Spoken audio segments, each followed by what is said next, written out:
Hello, welcome to Artificial Fluency Podcast. I am Mia, your host. Today we have a special long episode about family and relationships. We will talk for 1 hour. Are you ready to learn about families in English? Let's begin this fun journey together. Hi everyone, how are you today? I hope you are good and ready to learn. Today is very special. We will spend 1 whole hour talking about families and relationships. This is a very important topic. Everyone has a family. Everyone has relationships with other people. What is a family? A family is a group of people who love each other. They live together or they care about each other. Families can be big or small. Families can be different. That is okay. All families are special. Today, we will learn many things about families. We will learn family words. We will talk about family activities. We will learn how to describe family members. We will also learn about friendships and other relationships. This will be very fun. Are you ready? Good. Let's start learning about families together. First, let's learn the basic family words. These are very important words. You use these words every day. I will say each word slowly. You can repeat after me. Ready? Mother. This is your mom. Father. This is your dad. Sister. This is your female sibling. Brother. This is your male sibling. Grandmother. This is your mom's or dad's mother. Grandfather. This is your mom's or dad's father. Aunt. This is your parents' sister. Uncle. This is your parents' brother. Cousin. This is your aunt or uncle's child. Daughter. This is someone's female child. Son. This is someone's male child. Very good. These are the basic family words. Let's practice with simple sentences. My mother is kind. My father works hard. I have 1 sister. My brother is funny. My grandmother makes cookies. My grandfather tells stories. Great job. Now you know the basic family words. Now let's learn some more family words. These words are also important. Parent. This means mother or father. Child. This means son or daughter. Baby. This is a very young child. Teenager. This is a young person, maybe 13 to 19 years old. Adult. This is a grown-up person. Husband. This is a married man. Wife. This is a married woman. Family. This means all the people who are related. Let's practice these words in sentences. My parents love me. The baby is sleeping. My child goes to school. The teenager likes music. I am an adult now. My husband is nice. His wife is a teacher. Our family is happy. Excellent! You are learning so many family words. Now let's talk about describing family members. When we talk about family, we want to describe them. We want to say what they look like. We want to say what they are like as people. First, let's learn words for describing how people look. Tall, very high. Short, not tall. Big, large size. Small, little size. Young, not old. Old, not young. Beautiful, very pretty. Handsome, good-looking, usually for men. Pretty, nice to look at. Now let's learn words for describing personality. Kind, nice and caring. Funny, makes people laugh. Smart, very intelligent. Friendly, likes to meet people. Quiet, doesn't talk a lot. Loud, talks with a big voice. Happy, feels good and smiles. Serious, doesn't joke much. Let's practice with examples. My sister is tall and pretty. My brother is short but funny. My grandmother is old and kind. My father is big and strong. My mother is smart and beautiful. Try to think about your family. How do you describe them? Let's practice more describing sentences. I will give you examples. Listen carefully.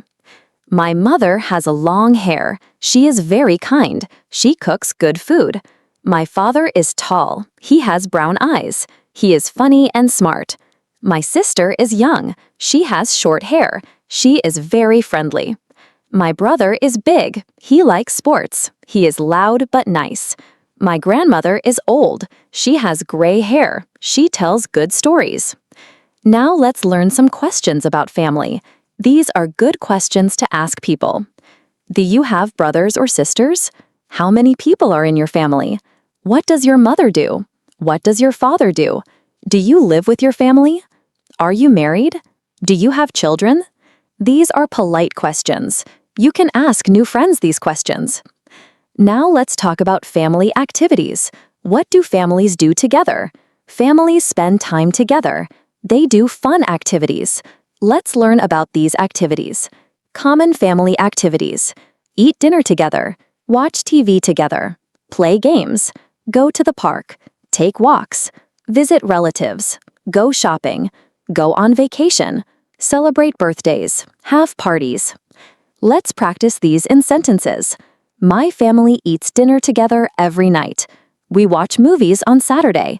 My children play games in the yard. Our family goes to the park on Sunday. We take walks after dinner. We visit my grandmother every month. My family goes shopping together. We go on vacation in summer. We celebrate birthdays with cake. We have parties for special days. These activities make families happy. They help families spend time together. Let's learn about special family days and celebrations. Every family has special days. These days are important for families. Special family days. Birthday, the day you were born. Anniversary, the day parents got married. Christmas, a holiday in December. New Year, January 1st. Mother's Day, a special day for mothers. Father's Day, a special day for fathers. Graduation, when you finish school. Wedding, when two people get married. Let's practice talking about these special days. Today is my birthday. I am 25 years old. My parents' anniversary is in June. We have a big dinner on Christmas. We stay up late on New Year's Eve. I give flowers to my mother on Mother's Day. My father gets gifts on Father's Day. Our family went to my graduation. We danced at my sister's wedding. Special days bring families together. They are happy times. Now let's learn about different types of families. Not all families are the same. That is okay. All families are special and important. Types of families.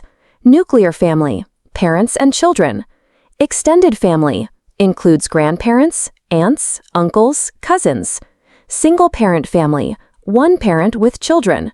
Blended family, parents with children from different marriages. Adoptive family, parents who adopt children.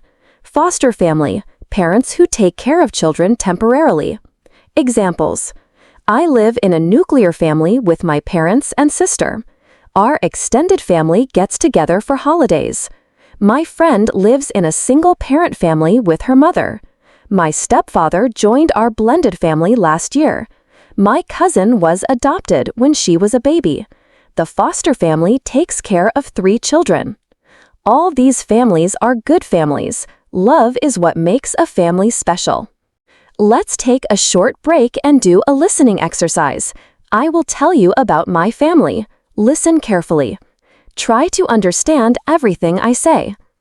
Hello, I want to tell you about my family. I have a small family. There are 4 people in my family.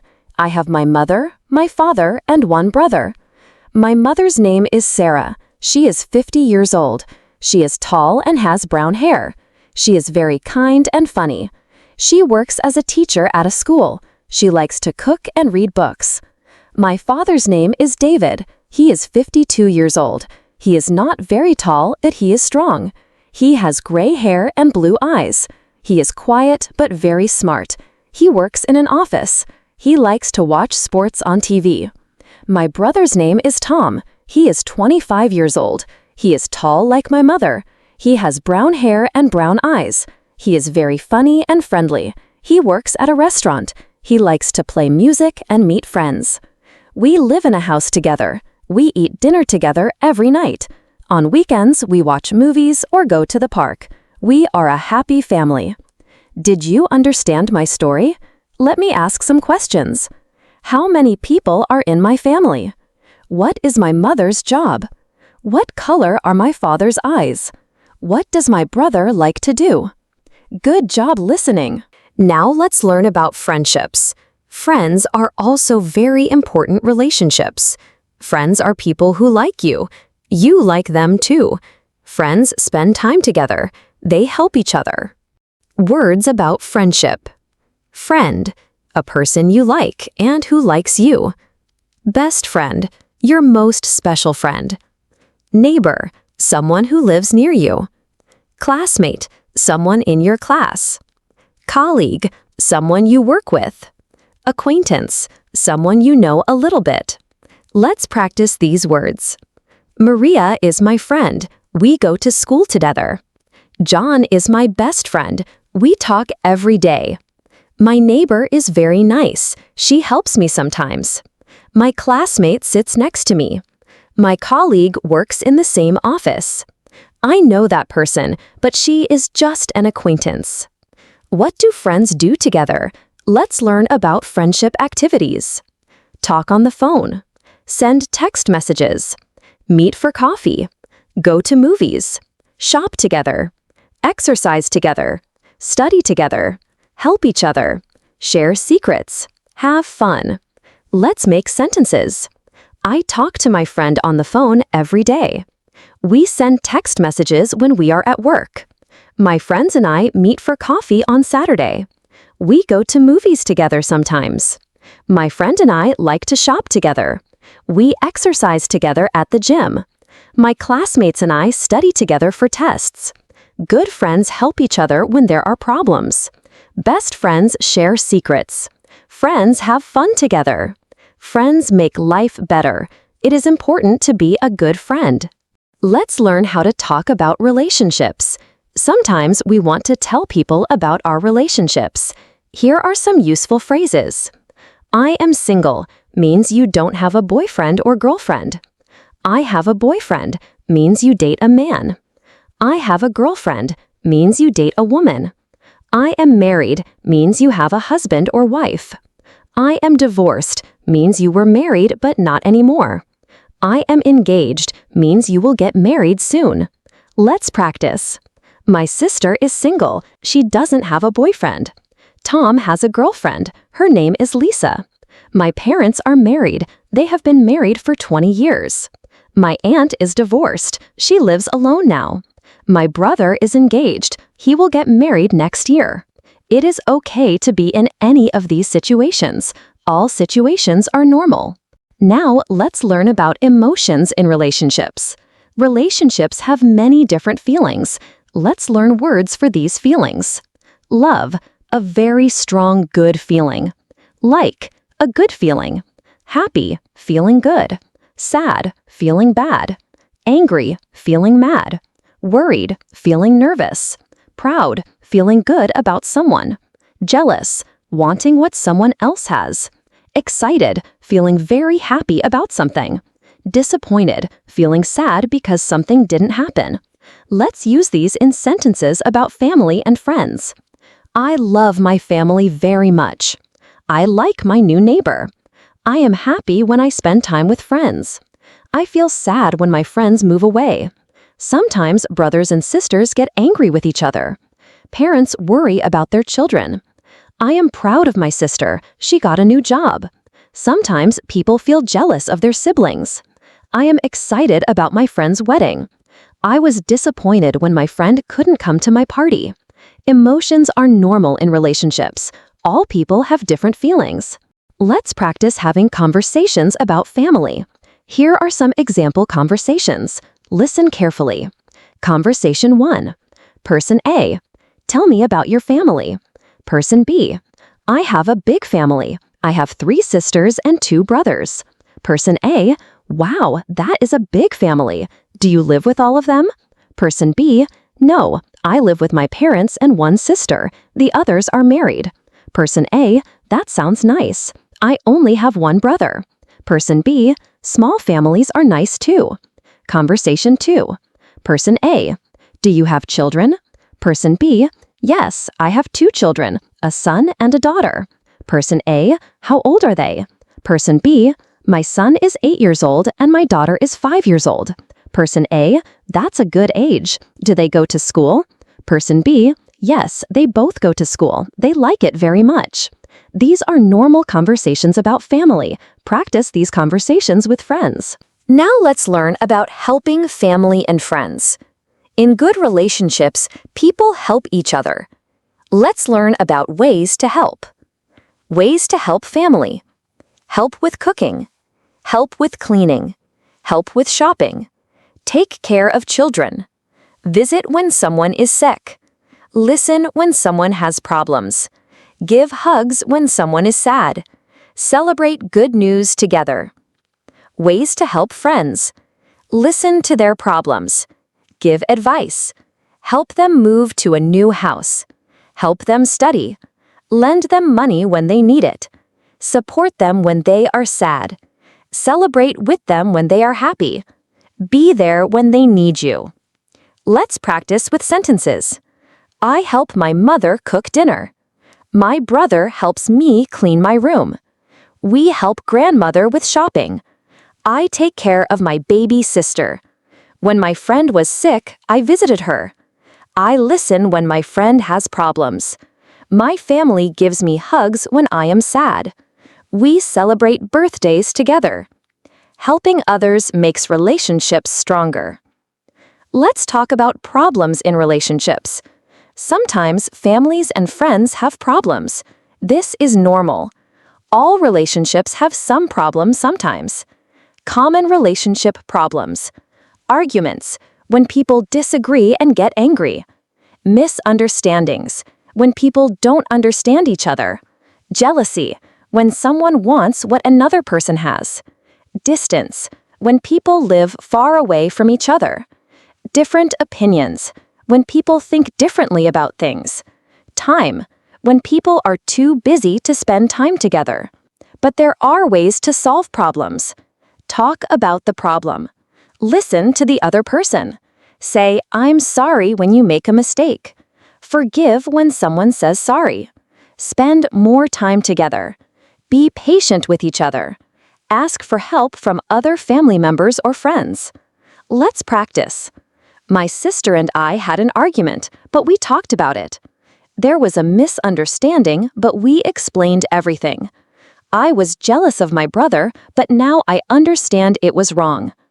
My friend lives far away, but we call each other often. My parents and I have different opinions, but we respect each other. I was too busy, but now I make time for my family. Problems can make relationships stronger when people work together to solve them. Now let's learn about showing love and appreciation. It is important to show family and friends that you care about them. Here are ways to show love. Say nice things. I love you. You are important to me. Thank you for helping me. I appreciate you. You make me happy. I am lucky to have you. Do nice things. Give hugs. Give gifts. Spend time together. Help with work. Cook favorite food. Remember important days. Send nice messages. Take photos together. Let's practice in sentences. I tell my mother I love you every day. I thank my friends for their help. I give my family hugs when I see them. I buy small gifts for people I care about. I spend time with my grandmother every week. I help my father with yard work. I cook my brother's favorite food for his birthday. I remember my friends' birthdays. Showing love makes relationships better and stronger. Let's practice describing your own family. I will ask questions. You can answer in your mind or out loud if you can. Ready? Question 1. How many people are in your family? Think about your answer. You might say, there are blank people in my family. Question 2. Do you have brothers or sisters? You might answer, I have blank brothers and blank sisters. Or, I don't have brothers or sisters. Question 3. What do your parents do for work? You might say, my mother is a, or my father works as a. Question 4. What does your family like to do together? Think about activities. You might say, my family likes to blank. Question 5. Who is your best friend? You might answer, my best friend is blank, or my best friend's name is blank. Question 6. What do you like about your family? Think about good things. You might say, I like that my family is blank. Good job. Thinking about these questions. Practice talking about your family with other people. Now let's listen to 3 different people talk about their families. Listen carefully and try to understand everything. Story 1. Anna. Hi, my name is Anna. I am 22 years old. I live with my parents and my grandmother. My mother works at a hospital. She is a nurse. My father drives a taxi. My grandmother is retired. She doesn't work now. She stays home and cooks for us. I don't have brothers or sisters, so I am an only child. But I have many cousins. We meet on holidays. My family is small but very close. We eat dinner together every night. On weekends, we visit my aunt and uncle. I love my family very much. Story 2. Carlos. Hello, I am Carlos. I am 35 years old. I am married. My wife's name is Maria. We have 2 children. Our son is 10 years old, and our daughter is 7 years old. My wife works at a school. She is a teacher. I work at a bank. Our children go to elementary school. They love school very much. On weekends, our family goes to the park or the beach. Sometimes we visit my parents. They live in another city. My children love their grandparents. We are a happy family. Story 3. Emma. Hi there. I am Emma. I am 45 years old. I have a big family. I have 4 children, 2 sons and 2 daughters. They are all teenagers now. It is very busy at home. My husband works at a construction company. I work part-time at a store. My children go to high school. They play sports and have many activities. In the evening, we are all very tired, but we try to eat dinner together when we can. My children have many friends. Our house is always full of young people. I like having a big, busy family. Did you understand the 3 stories? Each family is different, but all families are special. Let's learn some useful expressions about family and relationships. These expressions are common in English. Blood is thicker than water means family is more important than friends. Like father, like son means a son is similar to his father. The apple doesn't fall far from the tree means children are similar to their parents. Family comes first means family is the most important thing. A friend in need is a friend indeed means good friends help when you have problems. Birds of a feather flock together means similar people become friends. Home is where the heart is means home is where people you love are. Let's use these in simple sentences. I help my sister because blood is thicker than water. Tom loves music like his father, like son. She is smart like her mother. The apple doesn't fall far from the tree. I can't go to the party because family comes first. I need to help at home. John helped me when I was sick. A friend in need is a friend indeed. My friends and I all like sports. Birds of a feather flock together. I feel happy when I am with my family. Home is where the heart is. These expressions help you sound more natural in English. Now let's talk about different cultures and families. Families are different around the world. In some cultures, families are very big. Grandparents, parents, children, aunts, uncles, and cousins all live together. In other cultures, families are smaller, just parents and children live together. In some cultures, children live with parents until they get married. In other cultures, children move out when they become adults. Both ways are normal. In some cultures, the oldest son takes care of parents when they get old. In other cultures, all children help take care of parents. In some cultures, parents choose who their children marry. In other cultures, people choose for themselves. All these differences are okay. There is no right or wrong way to have a family. Different cultures have different traditions. We can learn from each other. What is important is love, respect, and caring for each other. These things are the same in all cultures. Let's practice some role-play conversations. I will give you 2 people talking. You can practice these conversations with friends. Role-play 1. Meeting someone new. Person A. Hi, nice to meet you. Do you have family here? Person B. Nice to meet you too. Yes, I live with my parents and sister. What about you? Person A. I live alone. My family is in another country. Person B. Oh, do you miss them? Yes, I miss them very much, but I call them every week. That's good. Family is important. Role-play 3. Talking about weekend plans. Person A. What are you doing this weekend? I am visiting my grandmother. What about you? Person B. That sounds fun. Do you see your friends often? Yes, we meet every weekend. We are very close.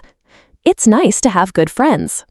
Practice these conversations. They will help you talk about family and friends naturally. As we get near the end of our long episode, let's review what we learned today. We learned so many things about family and relationships. We learned basic family words like mother, father, sister, brother, how to describe family members, family activities and celebrations, different types of families, about friendships and relationships, emotions in relationships, how to help family and friends, how to solve relationship problems, how to show love and appreciation, common expressions about family, different family cultures.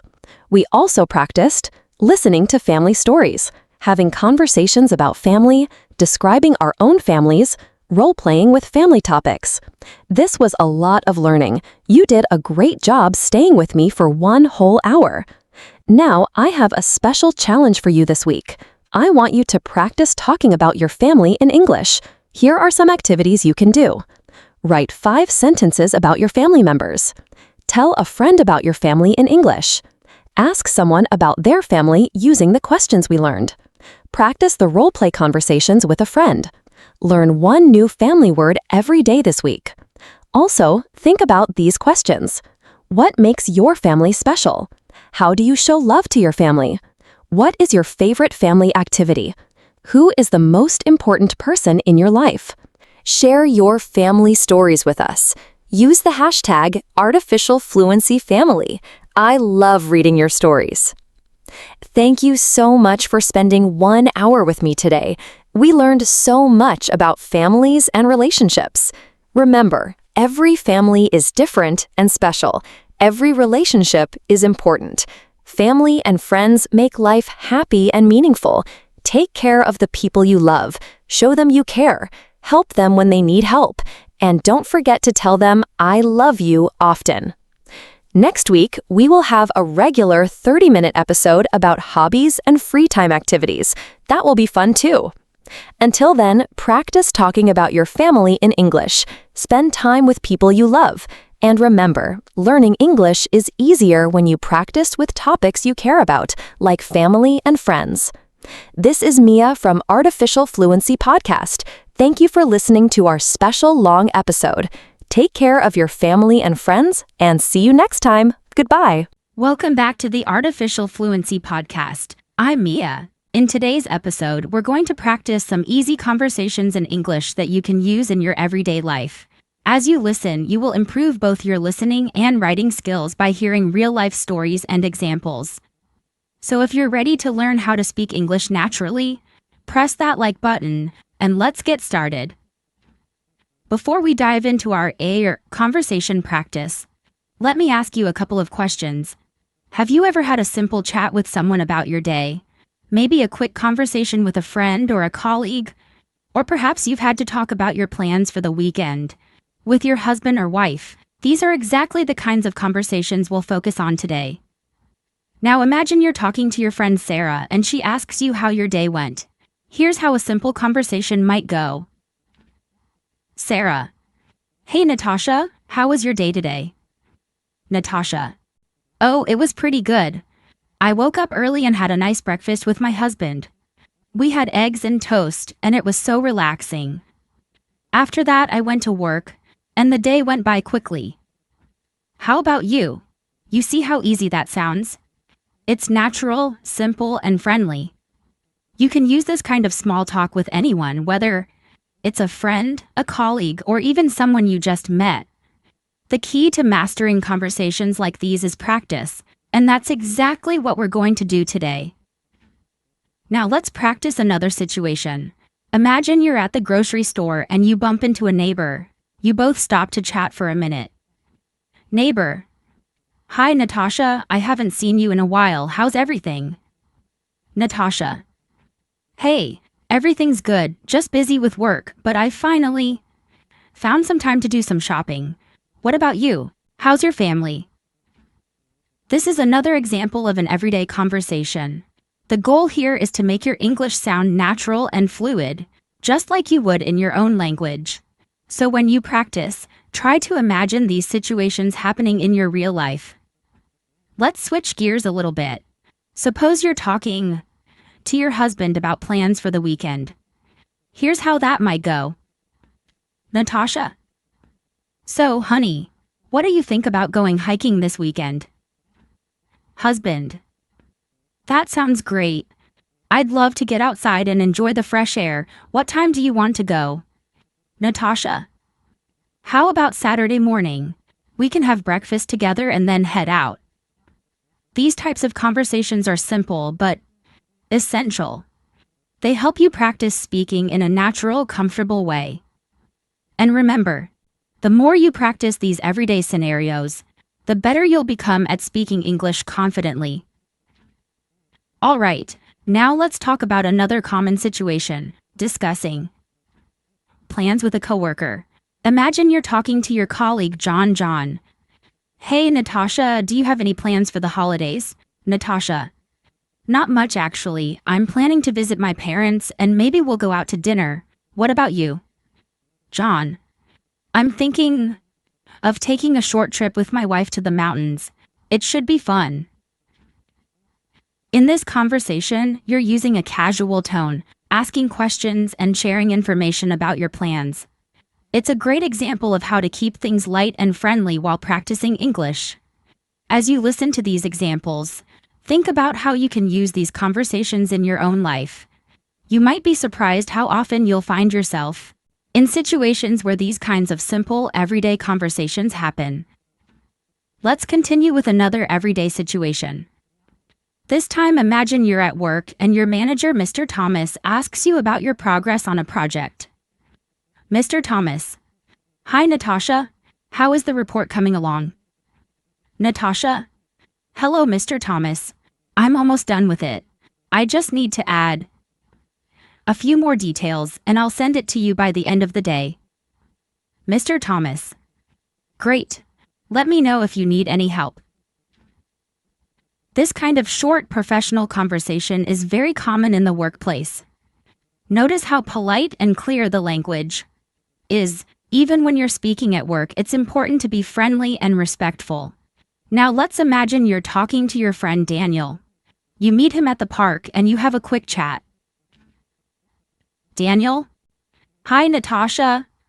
What a surprise to see you here. Natasha: Hi Daniel. Yes, I decided to take a short walk after lunch. It's such a nice day, isn't it? Daniel: It really is. I like coming here when the weather is good. It helps me relax. This is another simple and natural conversation. When you're learning English, try practicing short talks like this with a friend, or even in front of a mirror. It helps build confidence and fluency. Now let's talk about a family situation. Imagine you're helping your child with homework. Your daughter Emily asks you a question. Emily. Mom, can you help me with this question? Natasha. Sure, Emily. Let me take a look. Oh, this is about math. Okay, first you need to add these two numbers together. Try it and I'll check your answer. Helping your children with homework is a great way to use English at home. Even if you're still learning, speaking English with your family can make you more comfortable and improve your vocabulary. Now, picture yourself visiting a doctor. You have an appointment, and the nurse calls your name. Nurse. Natasha, the doctor will see you now. Please come this way. Doctor? Good morning, Natasha. What brings you in today? Natasha. Good morning, doctor. I've been having a sore throat for a few days, and I just wanted to get it checked. In this kind of conversation, it's important to be clear and describe how you feel. Learning simple health-related words and phrases will help you speak better when visiting the doctor. Let's try another role play. Imagine you're at a bakery and you're buying bread. Baker. Good morning. What can I get for you today? Natasha. Hi. I'd like 1 loaf of whole wheat bread and 2 butter rolls, please. Baker. Of course. Would you like anything else? Natasha. No, thank you. That's all for today. See how simple and polite this conversation is? When you practice these real-life conversations, you learn how to speak naturally in different situations. Now imagine your neighbor, Mr. Robert, comes by to borrow a tool. Mr. Robert. Hi, Natasha. Sorry to bother you. Do you have a screwdriver I can borrow? Natasha. Hi, Mr. Robert. No problem at all. Let me check the toolbox. Yes, here it is. Just bring it back when you're done. Mr. Robert. Thank you. I'll return it this evening. This is another example of being helpful and kind in everyday situations. These small conversations can really help you feel more comfortable speaking English. Next, let's talk about making an appointment over the phone. You're calling the dentist's office. Receptionist. Good afternoon, Dr. Parker's office. How can I help you? Natasha. Hello, I'd like to make an appointment for a checkup, please. Receptionist. Sure, are you available this Thursday? At 10 a.m.? Natasha. Yes, that works for me. Thank you very much. Making phone calls in English can feel scary at first, but the more you listen and practice, the easier it gets. Just remember to speak slowly and clearly. Let's keep going. Imagine you're meeting your husband at a cafe after work. Natasha. Hi, did you find the place easily? Husband. Yes, it was easy to find. How was your day? Natasha. It was good. Busy but not too stressful. I'm glad we could meet here and relax a bit. These kinds of conversations help you connect with your family and talk about your day. They also help you build vocabulary around daily activities and feelings. Today, I want you to imagine this. It's a Saturday morning and you're at home. You're cleaning the living room when your friend Rachel calls you on the phone. She wants to invite you to a picnic with her family on Sunday. Rachel? Hi, Natasha. I hope I'm not calling at a bad time. Natasha. Hi, Rachel. Not at all. I'm just doing a bit of cleaning. How are you? Rachel. I'm good. I was wondering if you and your husband would like to join us for a picnic tomorrow. We're planning to go to the park after lunch. The kids can play and we can relax under the trees. Natasha. That sounds so nice. I'll check with my husband, but I think we're free tomorrow. It's been a long week and a quiet afternoon in the park sounds perfect. Rachel. Great. I'll bring some sandwiches and juice. You can bring something small too if you'd like. Maybe some fruit or snacks.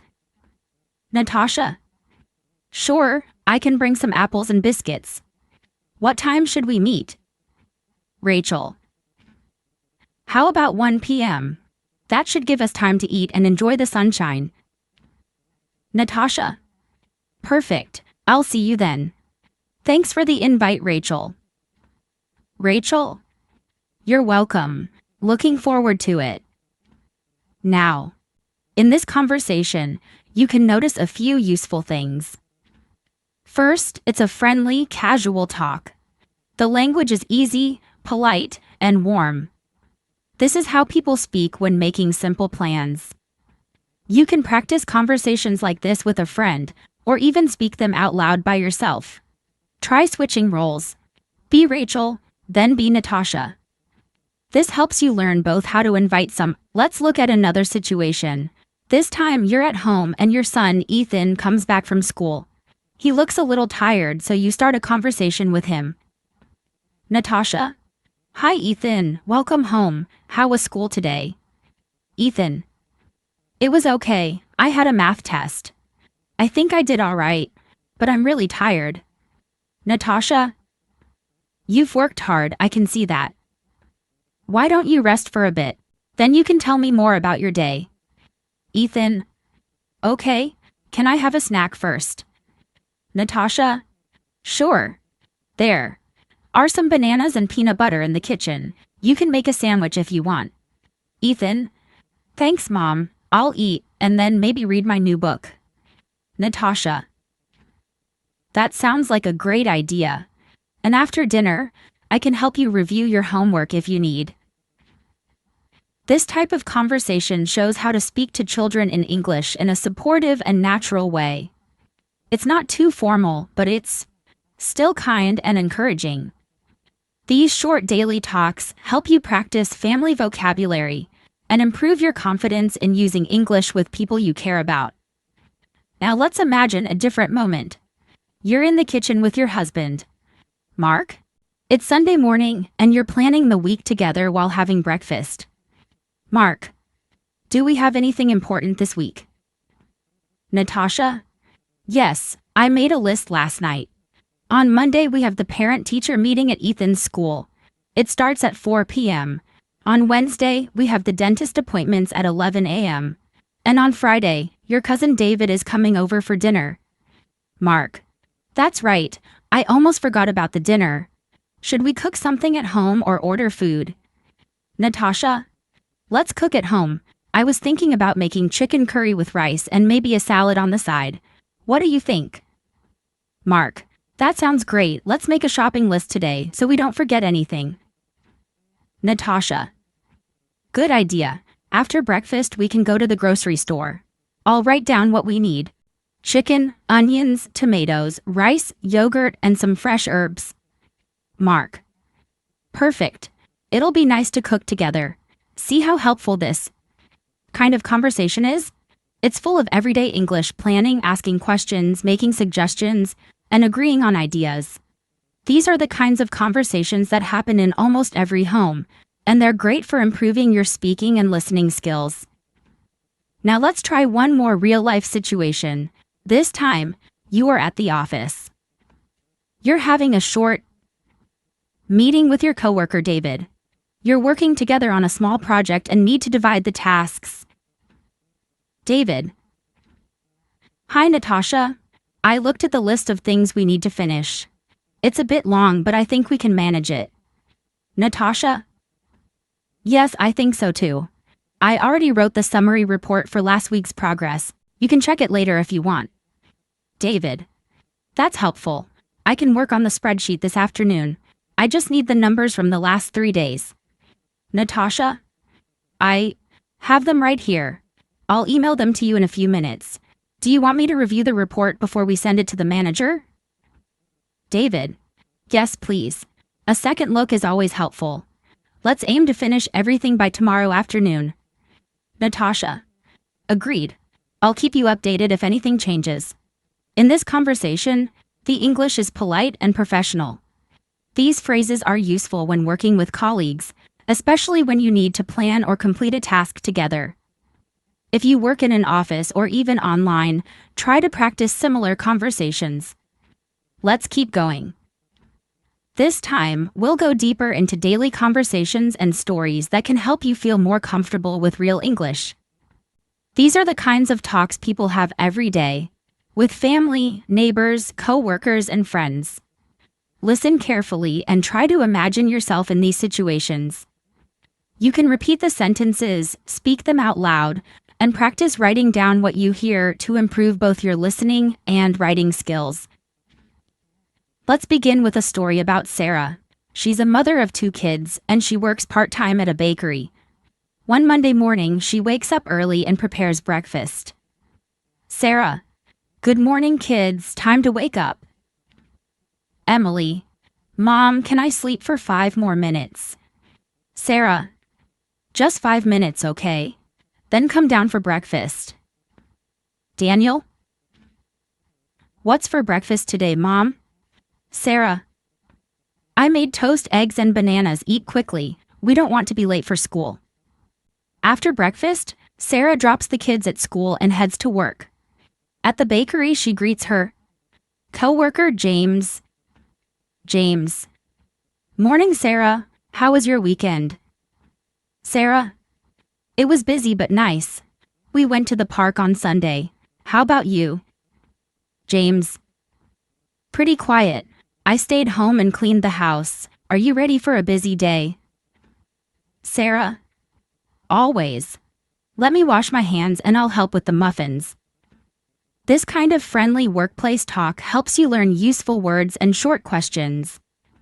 You can see how Sarah talks to her children at home and how she speaks differently at work. Practicing. Both types of conversation helps you become more flexible in your English.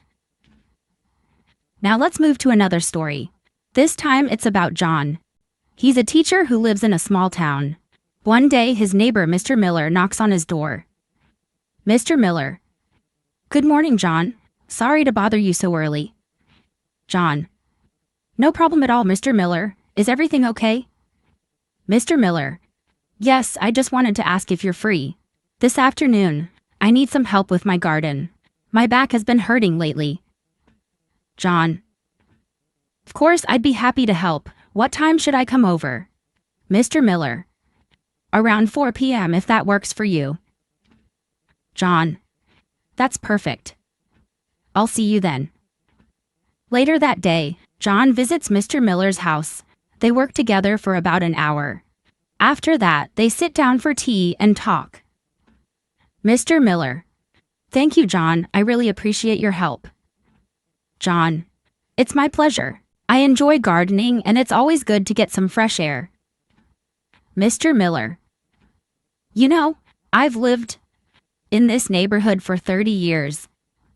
It's nice to see younger people like you taking time to help. John: Thank you, Mr. Miller. It's important to support each other. Now this story teaches us more than just English. It shows kindness, community, and simple everyday help. And in the conversation, we learn many useful phrases: offering help, thanking someone, and planning a time. Let's move to another situation. This time, it's about Lisa. Lisa is a nurse, and she's talking with her husband, Tom, in the evening.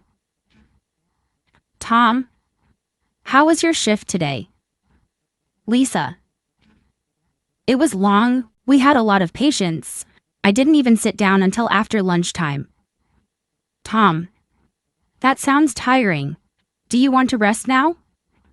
Lisa: Yes, I'll take a quick shower first. Then maybe we can eat dinner together. Tom: I already made some rice and chicken. Just heat it up when you're ready. Lisa: You cooked? That's so sweet. Thank you, Tom. Tom: You work so hard. I wanted to help a little. Lisa: That means a lot. After dinner, maybe we can talk about our weekend plans. This is another type of everyday talk between husband and wife at home. The words are simple, caring, and real.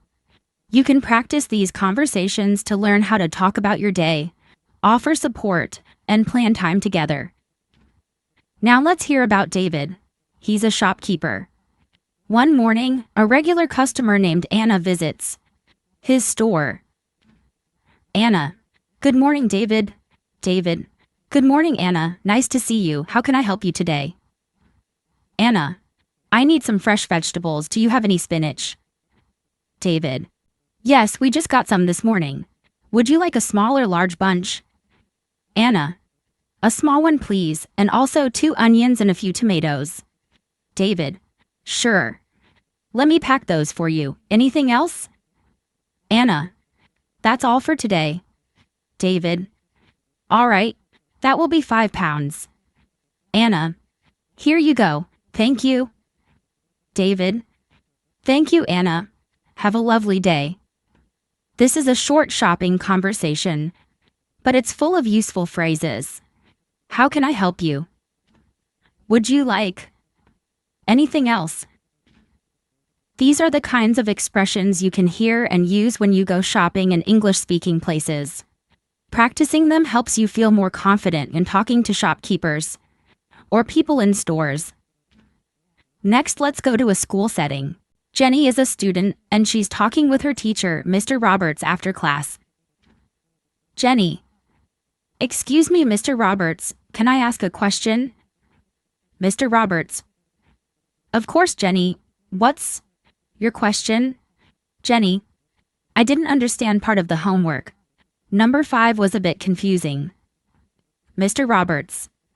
Let's look at it together. It's the one about comparing numbers, right? Jenny. Yes, I wasn't sure how to write the answer. Mr. Roberts. You need to use the word greater or less than to compare. Let's try it together. Jenny. Oh, I see now. Thank you so much. Mr. Roberts. You're welcome. Never hesitate to ask questions. That's how we learn. This conversation is useful for school or class settings. You learn how to ask questions politely, how to say you didn't understand something, and how to respond kindly when helping someone. These are very helpful skills for anyone learning English. Let's do one more for now. Imagine you're walking in your neighborhood and see your neighbor Helen watering her plants. Natasha. Hi, Helen. The flowers look beautiful today. Helen. Thank you, Natasha. I've been taking extra care of them this spring. Natasha. What's your secret? Mine never bloom like that. Helen. I water them every morning and give them natural plant food once a week. Natasha. That's a great tip. I might try that.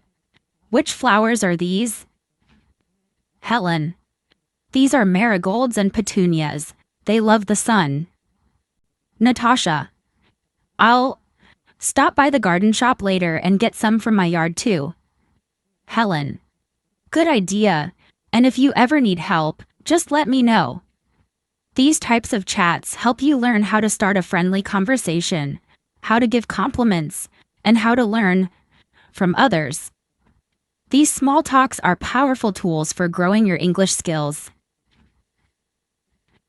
Let's continue exploring more everyday conversations, focusing on simple, real-life English that you can use in your daily life. By listening carefully to these stories and practicing the sentences, you will improve both your listening and writing skills. The goal is to help you feel comfortable using English in many situations, from speaking with neighbors to chatting with coworkers. Let's start with a story about a man named Tom. He's an office worker who lives in a busy city. One morning, he's running a little late, but he still has time to stop at his favorite coffee shop on his way to work. When he walks in, he greets the barista, Sarah. Tom. Good morning, Sarah. How are you today? Sarah. Good morning. Tom, I'm doing well, thanks for asking. How about you? Tom. I'm doing all right, but I'm a little late for work today. I need my usual coffee. Sarah. I've got it ready for you already. 1 black coffee, right? Tom. Yes. Thanks, you're always quick. Sarah. It's my job. Have a good day at work, Tom. Tom. Thanks, Sarah, you too.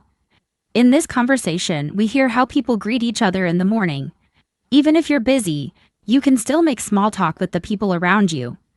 Practicing this type of conversation helps you build confidence when you're out in the home, city, or in any public place. Next, let's imagine a scenario where Lisa, a university student, meets her friend Jack after class. They're both heading to the local park to relax. Lisa: "Hey Jack, how was your class today?" Jack: "It was good, but a bit long. We had to read 2 chapters of a new book." Lisa: "That sounds like a lot of work. I have to read that. Book 2, but I haven't started yet." Jack: "It's not too bad. The story is interesting. You should start reading it tonight." Lisa: "I think I will. After the park, we should grab some coffee. What do you think?" Jack: "Sounds perfect. I'm definitely in." This type of conversation is very common among friends or classmates. We talk about how our day was, share plans for the evening, and suggest things we can do together. These are simple sentences, but they're very useful in everyday life. You can use similar phrases when meeting up with friends or making plans with people. Now let's move to a conversation between 2 coworkers, Mark and Rachel, during their lunch break. They're sitting at a small table in the office kitchen. Rachel: "Mark, did you see the email about the new project?" Mark: "Yes, I did. It looks like a big task, but it should be interesting." Rachel: "I agree. I'm excited to work on it. Do you know who's leading the team?" Mark: "I think David is in charge. He's been talking about this project for weeks." Rachel: "That makes sense. He always has so many ideas. I'm looking forward to hearing more about it." Mark: "Me too. I think we'll all learn a lot from it." Here, we see a typical conversation between coworkers. They discuss work tasks and upcoming projects. It's friendly but professional. This kind of conversation happens all the time in the workplace, so practicing it will help you when you're talking with colleagues or during business meetings. Next, let's move to a family situation. Sarah and her husband Daniel are at home having dinner after a busy day. Sarah: "Dinner is ready. It's your favorite, spaghetti and meatballs." Daniel: "That smells amazing, Sarah. I'm so hungry." Sarah: "I hope you're ready to eat because I made a lot." "How was your day?" Daniel: "It was okay. Busy, but I got a lot done. How about you?" Sarah: "Same here. I had meetings all day. It's nice to sit down and relax now." Daniel: "I agree. After dinner, we should watch a movie or just talk for a while." Sarah: "That sounds great. Let's enjoy the evening." This conversation shows a typical exchange between a married couple at home. It's relaxed and comfortable.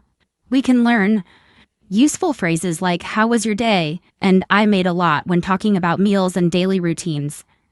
Practicing these simple conversations helps you sound more natural in everyday talks.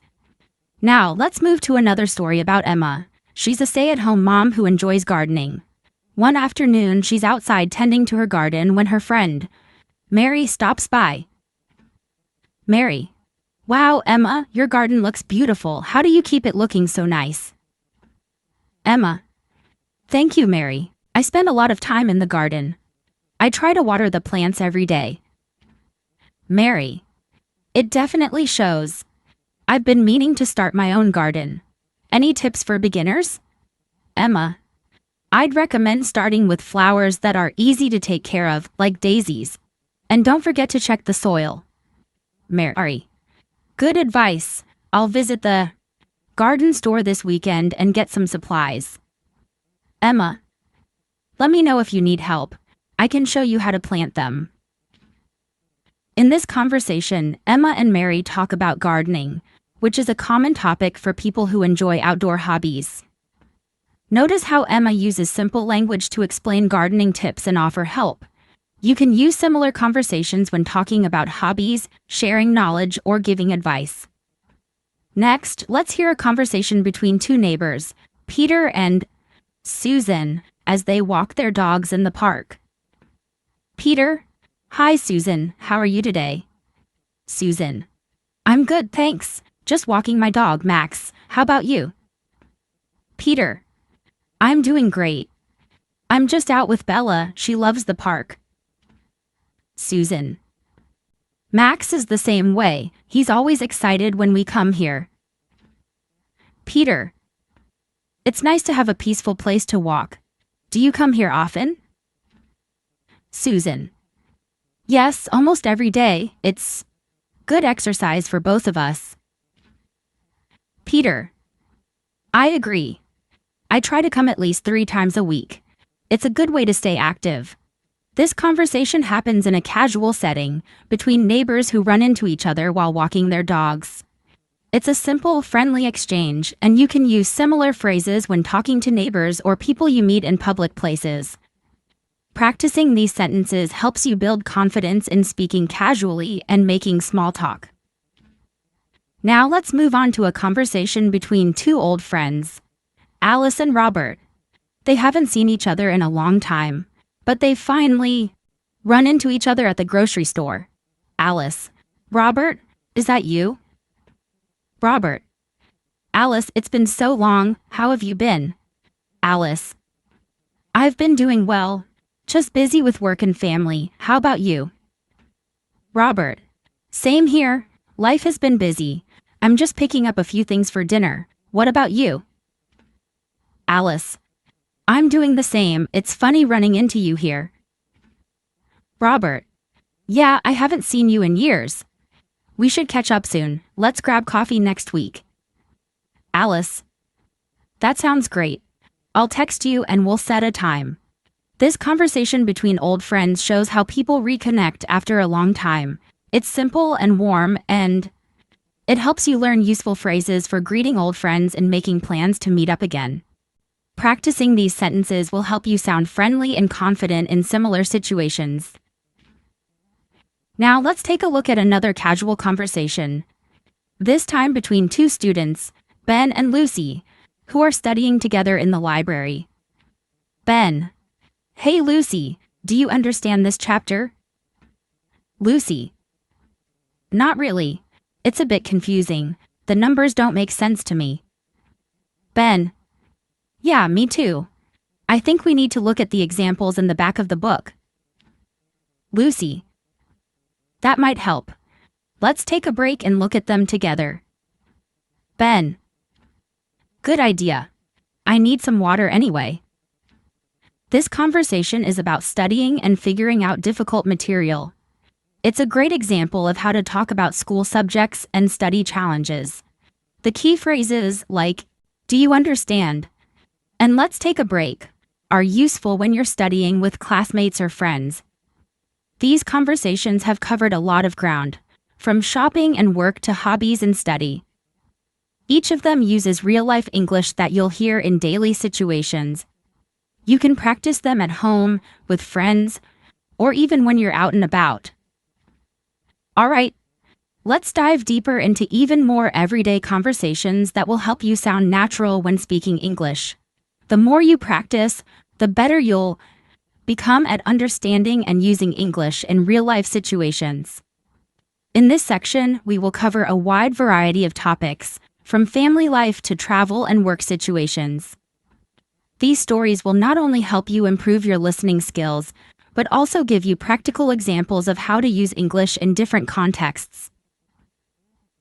Let's start with a conversation between a couple, Sarah and John, who are planning a family trip.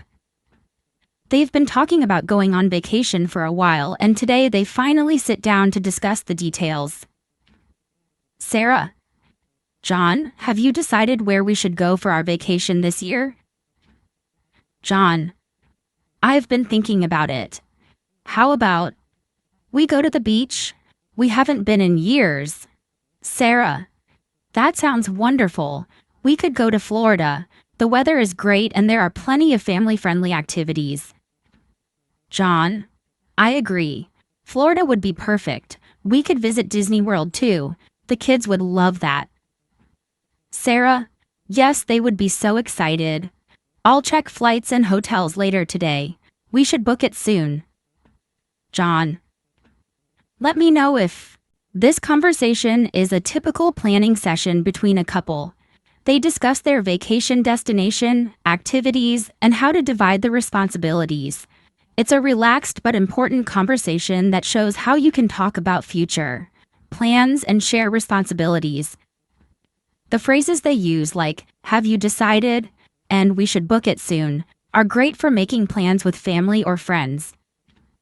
Now let's move on to a conversation between two friends, David and Emma, who are meeting for lunch. They haven't seen each other in a while, and today is the perfect time to catch up. David. Emma, it's been so long since we last met. How have you been? Emma.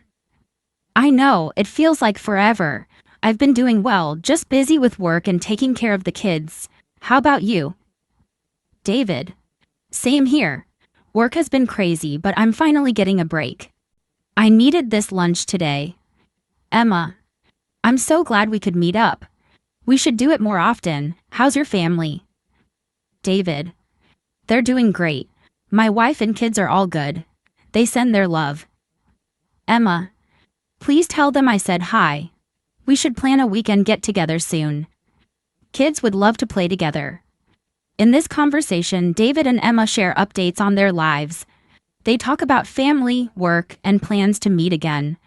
This is a casual conversation that you can use when catching up with friends or family members after a period of time.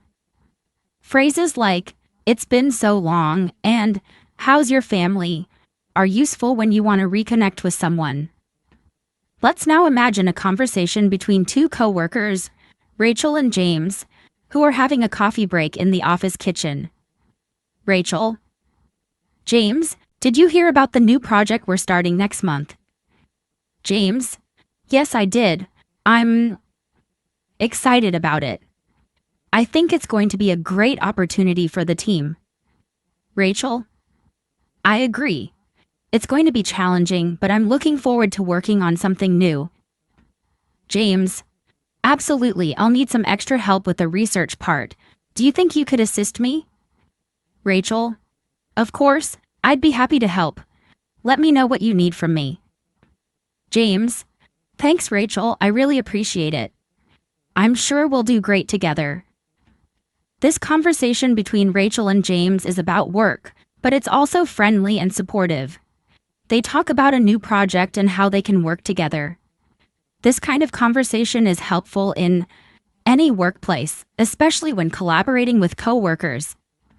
Phrases like, did you hear about, and I'd be happy to help are perfect for creating a cooperative and positive atmosphere in a work setting. Now let's hear a story about a father, Mark, who is helping his son Jake with his school homework. They're sitting at the kitchen table working together. Mark. Jake, what's the problem with this math problem? You seem frustrated. Jake. I don't get it, Dad. How do I solve this equation? Mark. Let's look at it together. First, you need to move the numbers around. Try to add this part first. Jake. Okay, I think I understand now. Thanks for helping me, Dad. Mark. No problem, son. That's what I'm here for. Keep practicing, and it'll get easier. This conversation between Mark and Jake is a great example of a parent helping a child with schoolwork. It's a common situation in many families, and it's a helpful conversation to practice. Phrases like, what's the problem? And try to add this part first are useful for teaching or explaining things in simple terms. Next, Lucy and Olivia, who are chatting in the front yard. Lucy has just finished mowing her lawn, and Olivia walks over to talk to her. Olivia. Hey Lucy, your lawn looks amazing. How do you keep it so neat? Lucy. Thanks, Olivia. I mow it every week and make sure I water it regularly. It takes a little time, but it's worth it. Olivia. I agree. I've been meaning to take care of my lawn, but I keep putting it off. Lucy. It's not too hard once you get started. I can show you how to mow it properly if you want. Olivia. That would be great. I'll come over this weekend. And we can do it together. This conversation is a nice example of how neighbors can help each other. Lucy offers to teach Olivia how to mow the lawn, which is a simple but meaningful way to share knowledge. If you want to build relationships with people in your neighborhood, practicing phrases like, "How do you keep it so neat?" and "I can show you how" will be very helpful. Let's move to a conversation about a trip to the grocery store. Anna is shopping for ingredients for dinner, and she runs into her friend Ben in the store. Anna: "Hi Ben, what are you buying today?" Ben: "Hey Anna, I'm picking up some vegetables for dinner. I'm making a stir-fry tonight." Anna: "That sounds delicious. I'm just getting some chicken for a roast." Ben: "Nice. Do you need any help picking out vegetables?" Anna: "Thanks, but I think I've got it. I'm just grabbing some carrots and broccoli. I'll see you later." Ben: "All right, enjoy your dinner. See you soon." This conversation shows how people talk when they run into each other while shopping. It's friendly and simple, using everyday phrases like, "What are you buying?" and "I'll see you later." These kinds of conversations happen often when you're out in public, whether it's at the store or at a park.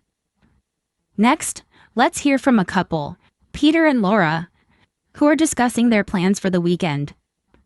They both work during the week and look forward to relaxing on the weekend. Peter: "Laura, what do you think about going to the lake this Saturday?" Laura: "That sounds great. I've been wanting to get out of the city for a while." Peter: "We could rent a boat and spend the day on the water. It would be so relaxing." Laura: "I love that idea. I'll pack some snacks and we can make a day of it." Peter: "Perfect. Let's do it. I'll check the weather and make sure it's a good day for a trip." This conversation shows a couple making plans for the weekend. It's a relaxed conversation and it uses simple phrases like, "What do you think about?" and "I'll pack some snacks." It's easy to practice and very useful when making plans with others. Now let's imagine a conversation between two friends, Jack and Helen, who are discussing their plans for a holiday party. Jack: "Helen, are you coming to the holiday party at Sarah's house?" Helen: "Of course. I wouldn't miss it. What should I bring?" Jack: "Sarah asked everyone to bring a dish. I'm making my famous lasagna. What about you?" Helen: "I'll bring a salad. Something healthy to balance out all the heavy food." Jack: "Good idea. I'm sure everyone will love it. I can't wait to see everyone there." Helen: "Me too. It's going to be so much fun." This conversation is a typical example of how friends talk when making plans for a party or gathering. They discuss what to bring and share their excitement for the event. Phrases like, "What should I bring?" and "I'm sure everyone will love it" are useful for planning events with friends or family. These conversations cover a wide range of everyday situations, from family trips to work discussions and casual meetups with friends. The more you practice these types of dialogues, the more confident you'll become in speaking English. You can start using these phrases in your own life, whether you're at home, at work, or out with friends. Let me know when you're ready for more. Let's continue with even more real-life conversations to help you improve your English listening and speaking skills. These scenarios will give you the chance to practice practical vocabulary and phrases that you can use in your day-to-day life. From discussing hobbies to handling situations at work or even talking to your neighbors, these conversations will help you sound more confident and natural in English. First, let's join two friends, Michael and Lisa, as they're catching up at a cafe. They haven't met in a while and are eager to chat about what's been going on in their lives. Michael: "Lisa, it's been too long. How have you been?" Lisa: "I know, it feels like forever. I've been good, just busy with work." What about you? Michael? Same here. I've been working a lot lately, but I'm glad we could finally meet up today. Lisa? Me too. It's nice to take a break. So, what's new with you? Any exciting plans? Michael? Well, I've been thinking about taking a cooking class. I love trying new recipes, and I thought it would be fun to learn some new techniques. Lisa? That sounds amazing. I've always wanted to take a class like that. I think I'd like to learn how to bake bread. Have you tried baking? Michael? Not yet, but I'd love to. Maybe we should sign up for a class together. Lisa? That's a great idea. Let's do it.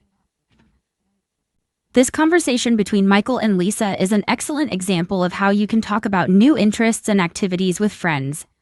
They discuss their hobbies, make plans to do something together, and share their excitement about learning something new. The key phrases here are, "How have you been?" and "What about you?" These are great ways to start a conversation when catching up with someone. Now, let's take a look at a conversation between a father, David, and his teenage daughter, Emily. They're having a discussion about Emily's upcoming school project. David: Emily, how's your school project going? Are you ready to present it next week? Emily: I'm almost done, but I still have a few things to add. It's been a lot of work, but I think I'm getting the hang of it. David: That's great. What's the project about? Emily: It's about the environment. I'm focusing on recycling and how it can help reduce waste. It's been really interesting to research. David: Sounds like a very important topic. Do you need any help with the presentation? I could help you practice. Emily: Thanks, Dad. That would be great. I always feel a little nervous before speaking in front of the class. David: I understand. We can go over it together and I'm sure you'll do great. You've worked hard on it. This conversation shows how a parent can help their child with schoolwork, especially when it involves presenting in front of a class. David and Emily talk about the project, share thoughts, and offer help to each other. The phrases, "How's your school project going?" and "Do you need any help?" are great for offering support in academic situations. Next, we'll join two colleagues, Laura and Tom, as they're discussing an upcoming work event. They both work at the same office and are responsible for organizing the event. Laura: Tom, have you thought about the schedule for the event next week? Tom: Yes. I was planning to start with the keynote speaker in the morning and then have some breakout sessions in the afternoon. Laura: Sounds like a good plan. Do you think we should provide lunch for the attendees? Tom: Definitely. It's going to be a long day, so we should arrange something for everyone. I'll contact the caterers. Laura: Great. I'll take care of the decorations and make sure everything looks nice. We want the event to feel welcoming. Tom: Perfect. I'll send out the invitations tomorrow. Once they confirm, we'll have everything ready. Laura: I'm sure it will be a success. Let's meet up tomorrow to finalize the details. This conversation between Laura and Tom is an excellent example of how people in a work environment talk when organizing an event. They discuss the schedule, food, and other details that are important for making the event run smoothly. Phrases like, "Have you thought about?" and "I'll take care of" are very useful when coordinating tasks with a colleague. Now let's listen to a conversation between two neighbors, Daniel and Kate, who are talking about their plans for the upcoming weekend. Daniel: Hey Kate, do you have any plans for the weekend? Kate: Not much. I was thinking about staying at home and getting some things done. What about you? Daniel: I'm going to the farmer's market on Saturday morning. I've heard there's going to be a lot of fresh produce this week. Kate: That sounds like fun. I love going to the farmer's market. I'll join you. Maybe we can grab Coffee afterward. Daniel? Great idea. Let's meet at 9 a.m. I'll save you a spot at the market. Kate. Perfect. I'll see you there. This conversation shows how neighbors can make casual plans together. Daniel invites Kate to join him at the farmer's market, and they set up a time to meet. The phrases, "Do you have any plans?" and "I'll join you" are useful when you want to make plans with someone in your community. Let's now join a conversation between two friends, Ben and Sophie, who are talking about their recent vacation. They're sitting in a cafe sharing their travel stories. Ben. Sophie, I can't believe you went to Spain last month. How was it? Sophie. It was amazing. The food, the sights, everything was perfect. I spent a lot of time exploring Barcelona. Ben. That sounds incredible. What was your favorite part of the trip? Sophie. Definitely the beach. I spent hours just relaxing by the sea. It was so peaceful. Ben. I'm jealous. I haven't been to a beach in years. I need to plan a trip soon. Sophie. You should. It's the best way to unwind. I can recommend some great places in Spain if you're interested. This conversation is a great example of how friends share their travel experiences. Sophie talks about her trip to Spain, and Ben expresses interest in going on his own trip. The key phrases here, like, "How was it?" and "I need to plan a trip soon," are useful for discussing travel plans and experiences with friends. Next, let's listen to a conversation between a husband, Tom, and his wife, Alice, who are discussing their plans to buy a new car. Tom. Alice, I think it's time we get a new car. The old one is starting to give us too many problems. Alice. I agree. We've had it for years and it's not as reliable as it used to be. What kind of car do you have in mind? Tom. I was thinking about getting a sedan, something comfortable for the family. What do you think? Alice. That sounds good. I want something that has good gas mileage too. We should look for something practical. Tom. I'll start researching some options. Let's go to a dealership this weekend and see what they have. This conversation between Tom and Alice is a great example of how a couple can discuss important decisions together. They talk about their needs, preferences, and the steps they'll take to buy a new car. The phrases, "What kind of car do you have in mind?" and "I'll start researching" are practical for decision-making situations. Now, let's hear a conversation between two friends, Mark and Susan, who are discussing their weekend plans. Mark. Susan, are you doing anything fun this weekend? Susan. Not really. I was thinking about catching up on some reading. How about you? Mark. I'm going hiking with some friends. We're going to the mountains on Saturday morning. Susan. That sounds great. I've been wanting to get outdoors more. Maybe I'll join you next time. Mark. You should. It's always fun to hike and enjoy the fresh air. Let me know if you want to come along next time. This conversation is a simple and friendly way to talk about plans with friends. Mark invites Susan to join the hiking trip, and they discuss outdoor activities. Phrases like, "Are you doing anything fun?" and "Maybe I'll join you next time" are useful for inviting someone to join an activity. Lastly, let's join a conversation between a couple, Sarah and William, who are discussing their weekend date night. Sarah. William, what should we do for date night this weekend? William, how about we go out for dinner at that new restaurant in town? I've heard good things about it. Sarah, that sounds perfect. I've been wanting to try it. Do you think we should make a reservation? William, yes, it's probably a good idea. I'll call and book a table for us. Sarah, thanks. I can't wait. It will be nice to have a quiet evening together. This conversation shows how a couple plans a special date night. Sarah and William discuss where to go for dinner and how to plan the evening. The phrases, "What should we do for date night?" and "I can't wait" are great for making plans with your partner. These conversations have covered a wide variety of everyday situations, from casual get-togethers with friends to making important decisions with family members. They are designed to give you practice in many different areas of life.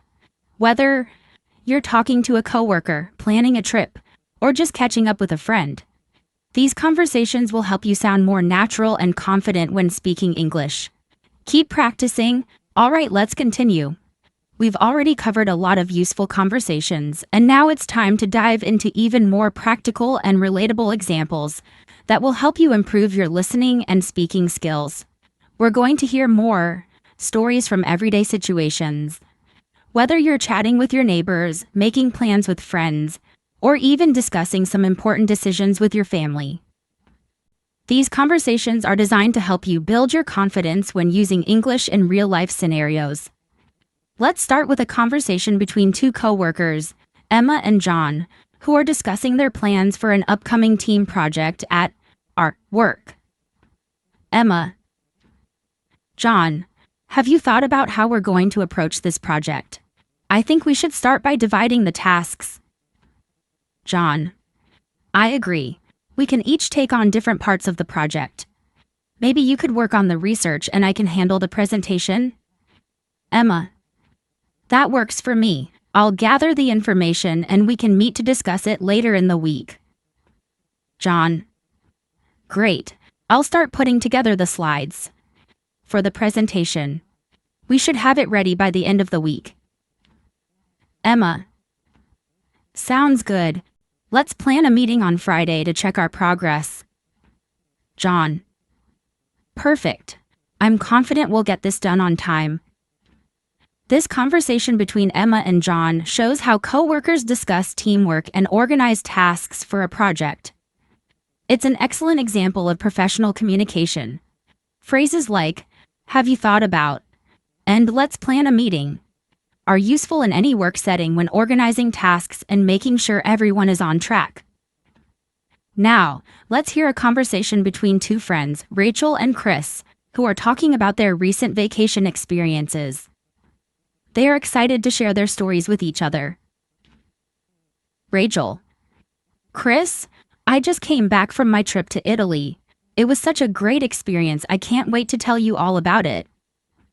Chris: That sounds amazing. What was the best part of your trip? Rachel: Definitely the food. I had the best pizza in Naples. I also visited the Colosseum in Rome, and the history there was incredible.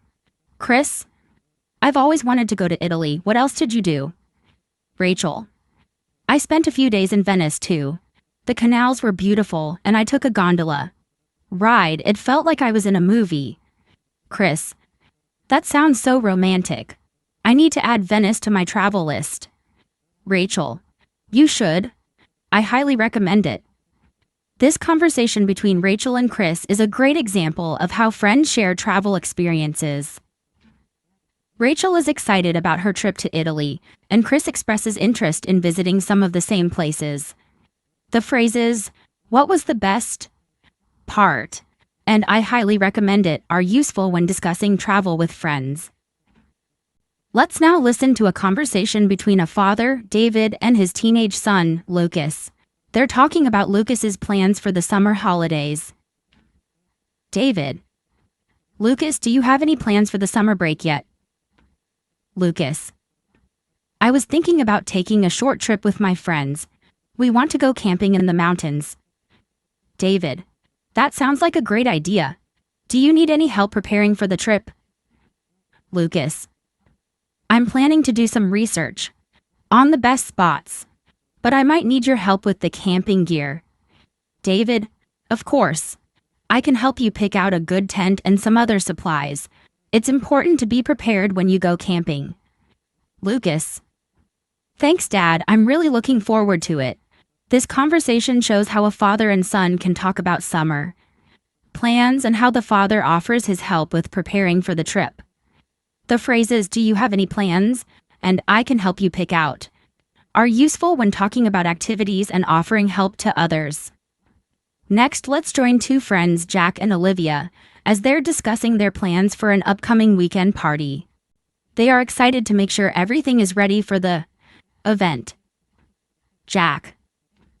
Olivia, are you ready for the party on Saturday? I think we should get everything set up in the afternoon. Olivia. I'm excited. I'll bring some snacks and drinks. What about decorations? Do you need any help with that? Jack. I've already got the decorations. We just need to make sure the music is ready to go. Olivia. Sounds good. I'll set up the snacks and drinks. Maybe we should also have a small game or activity to keep people entertained. Jack. That's a great idea. I'll bring some board games. I think it's going to be a lot of fun. This conversation between Jack and Olivia is a great example of how friends plan a party and work together to make sure everything is ready. The phrases, "Are you ready for?" and "What about decorations?" are useful for organizing events with friends. Now let's join a couple, Harry and Sarah, who are discussing their plans for a family dinner. They are making sure everything is ready for the guests.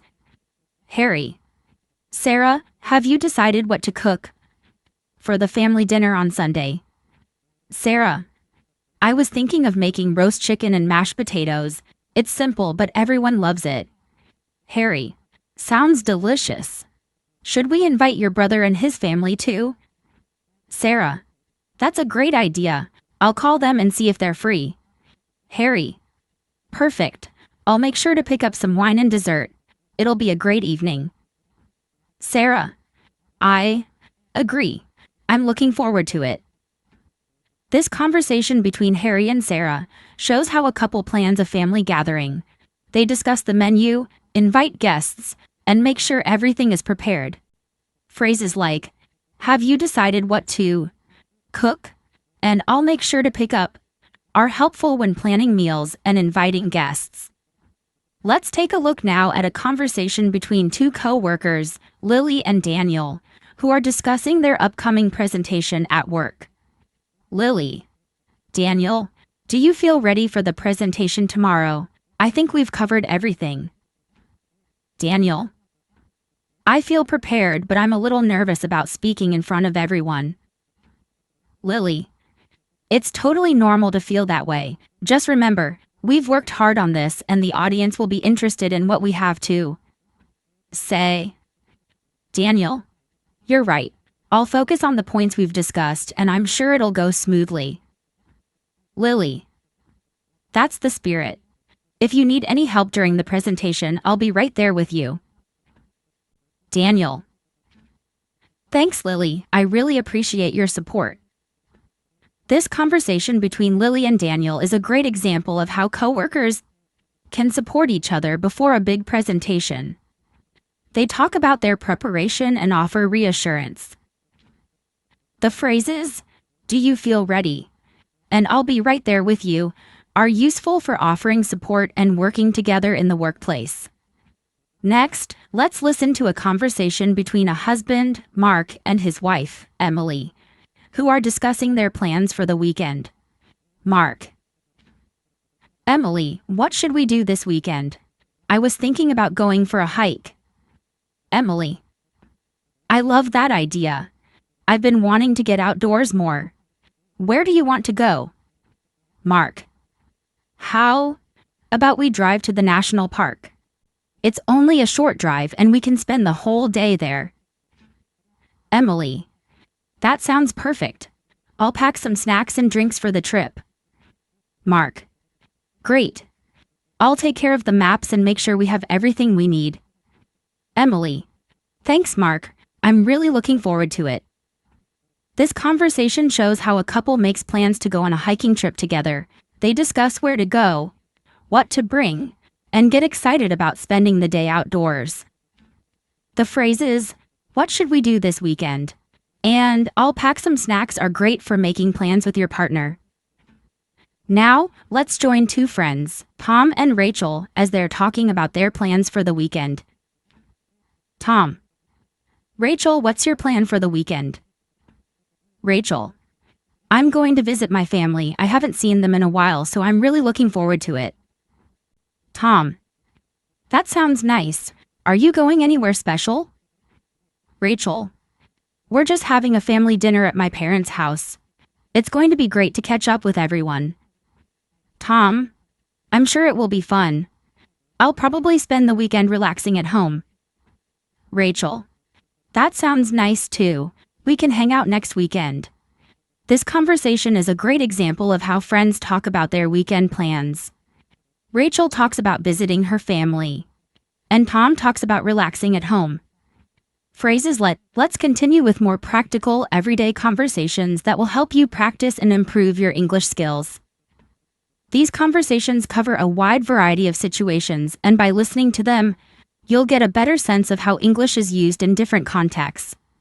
Whether you're planning a family event, discussing weekend activities, or simply chatting with friends, the examples below are all about using real, everyday English.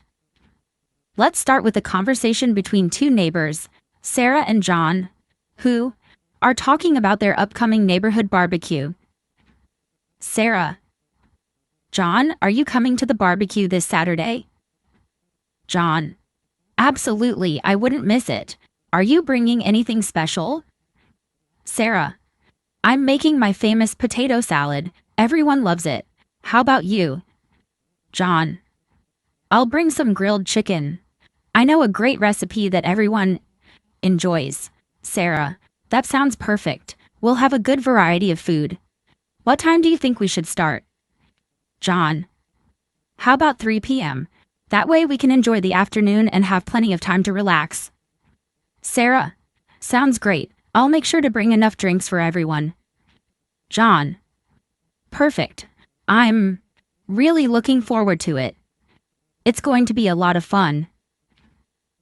In this conversation, Sarah and John are talking about a neighborhood barbecue and making sure they have enough food and drinks. This type of casual conversation is something you might have when making plans with neighbors or friends. You can learn how to ask about what others are bringing, discuss timing, and make sure everyone has a good time. Useful phrases like, are you bringing anything special?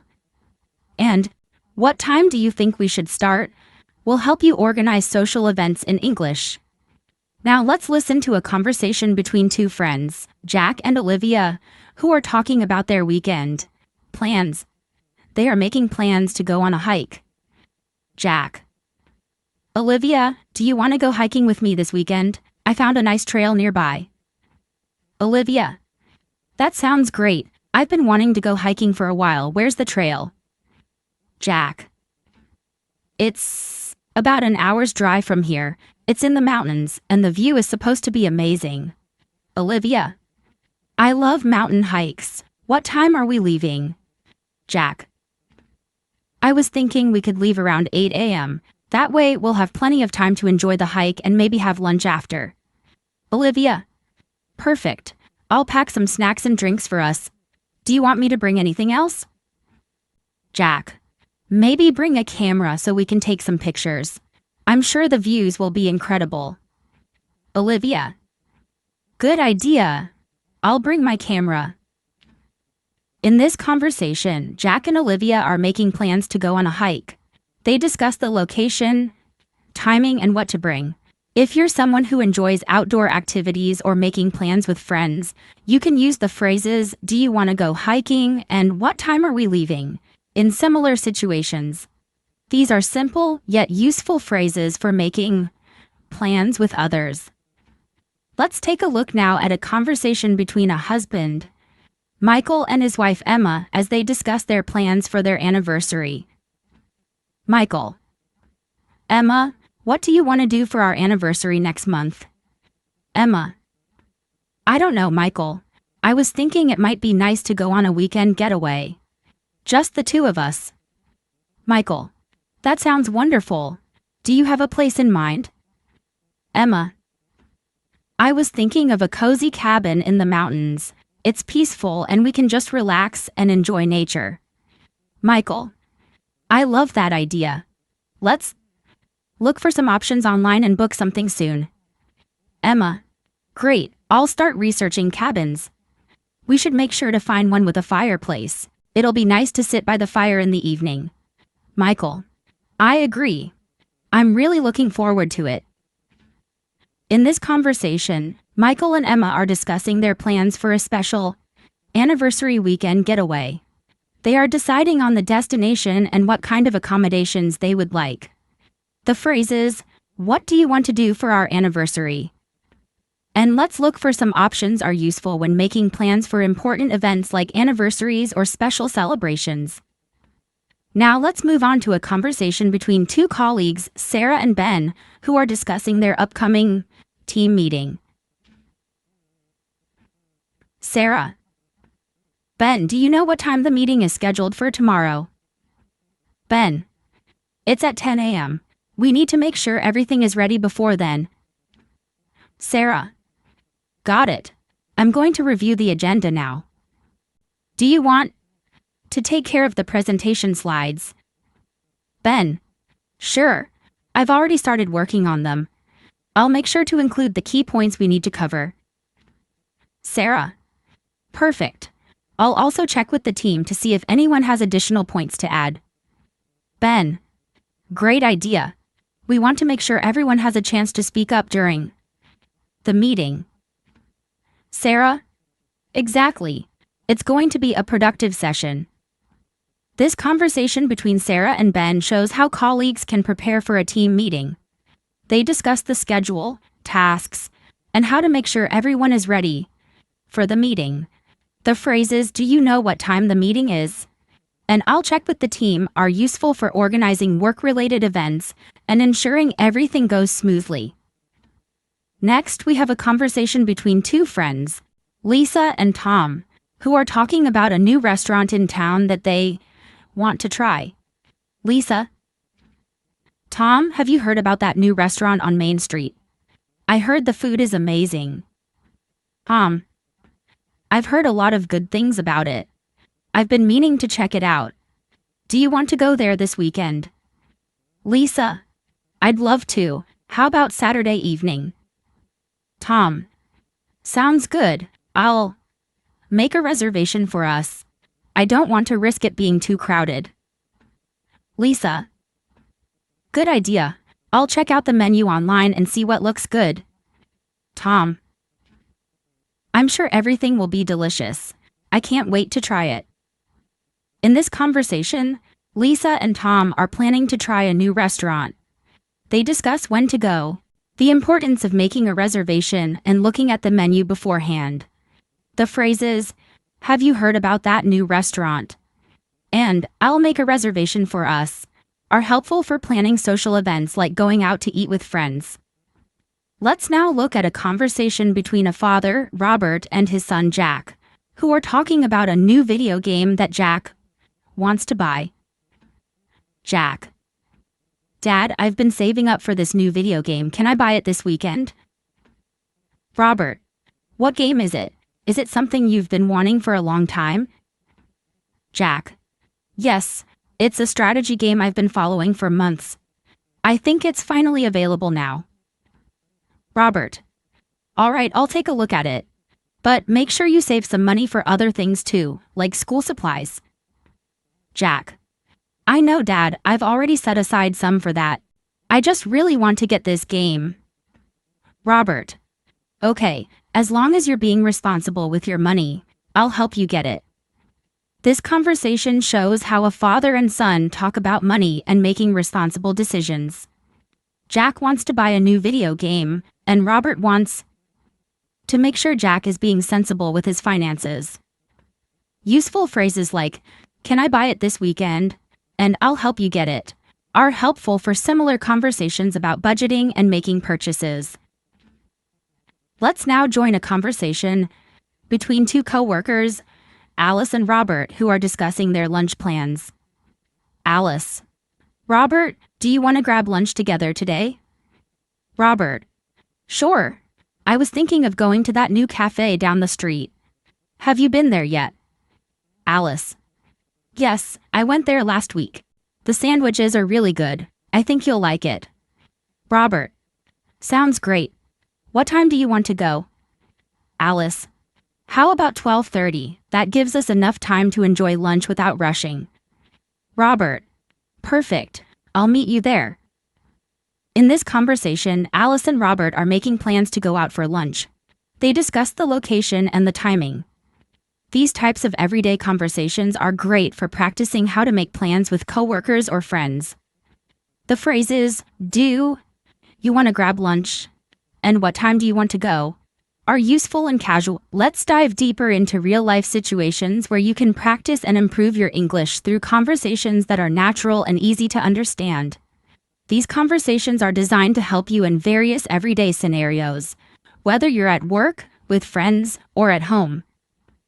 By listening to them, you'll not only improve your English listening skills, but also learn how to speak more confidently in similar situations. Let's start with a conversation between a husband, Richard, and his wife, Sophie, as they discuss their plans for the weekend. Richard: Sophie, do you want to do something fun this weekend? Maybe a day trip somewhere? Sophie: that sounds like a good idea. Where do you want to go? Richard: I was thinking we could drive to the beach. We haven't been there in a while and it would be nice to relax by the water. Sophie: I love that idea. I'll pack a picnic for us. We can enjoy the sun and have some food together. Richard: perfect. I'll get the cooler ready with drinks and snacks. What time should we leave? Sophie: how about 9 a.m.? That way we can avoid traffic and have a full day at the beach. Richard: sounds great. I'll make sure the car is ready and we'll leave right on time. In this conversation, Richard and Sophie are making plans for a relaxing weekend getaway. They discuss where to go, what to bring, and how to make the most of their time. The phrases, do you want to do something fun this weekend? And what time should we leave? Are practical questions you can use in your own plans with friends or family. They help set expectations and ensure everyone is on the same page when making plans. Next, let's look at a conversation between two colleagues, Jack and Emma, who are discussing a project at work. Jack: Emma, how's the project going? Do you need any help with anything? Emma: I think I'm almost done with my part, but I'm having trouble with the presentation slides. Could you take a look at them? Jack: sure, I'd be happy to help. Let me take a look. What do you need to change? Emma: I'm not sure about the layout. I want to make it look more professional. Any ideas? Jack: I can suggest a few design improvements. I think it would help if we used a cleaner font and a simple color scheme. Also, make sure the text isn't too small. Emma: good suggestions. I'll try that. Thanks for your help, Jack. You always have great ideas. In this conversation, Jack and Emma are talking about work-related tasks. They discuss how to improve a project and how they can help each other. This type of conversation is very useful for workplace settings, where you might need to collaborate with colleagues. The phrases, do you need any help with anything? And I think it would help if we used are great for offering assistance and making suggestions. Let's move on to a conversation between a friend, Lucy, and her husband, Daniel, as they talk about their plans for a family gathering. Lucy: Daniel, have you spoken to your sister about the family reunion next month? Daniel: yes, I just spoke to her this morning. She said they're coming on the 15th, so we'll need to make sure everything is ready. Lucy: great, I'll start preparing the guest list and organize the food. Should we have it at our place or your parents' house? Daniel: I think our house will be better. It's bigger, and we have more space for everyone. Plus, we can set up the backyard for the kids to play. Lucy: good idea. I'll start planning the menu and figure out what we'll need to buy. We should also get some games for the kids to keep them entertained. Daniel: definitely. I'll take care of the drinks and make sure we have enough chairs and tables for everyone. Lucy: perfect. I'll get started on everything else, and we'll make sure it's a fun day for everyone. In this conversation, Lucy and Daniel are discussing the details of a family reunion.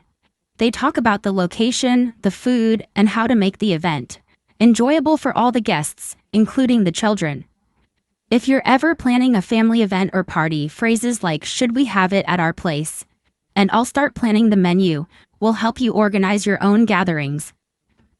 This conversation is full of practical vocabulary for making arrangements and being responsible for different aspects of an event.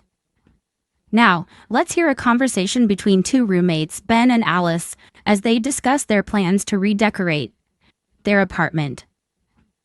Ben: Alice, have you thought about how we're going to redecorate the living room? Alice: Yes, I was thinking of changing the color of the walls. Maybe a light blue or soft gray. What do you think? Ben: I like those ideas. I think a soft gray would look nice with the furniture we already have. Alice: I agree. We could also buy new curtains. The ones we have now are a little too dark for the room. Ben: That's a good point. I'll start looking for some new curtains online. Do you want to get new rugs too? Alice: I think a new rug would really tie the room together. We should get something light and neutral to match the walls. Ben: I'll check out some options this weekend. I think we're going to love the new look. In this conversation, Ben and Alice are planning to redecorate their apartment. They discuss the colors, furniture, and other elements they want to change.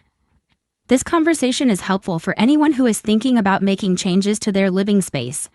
The phrases, "have you thought about?" and "what do you think?" are useful for discussing home improvement ideas and making decisions with others.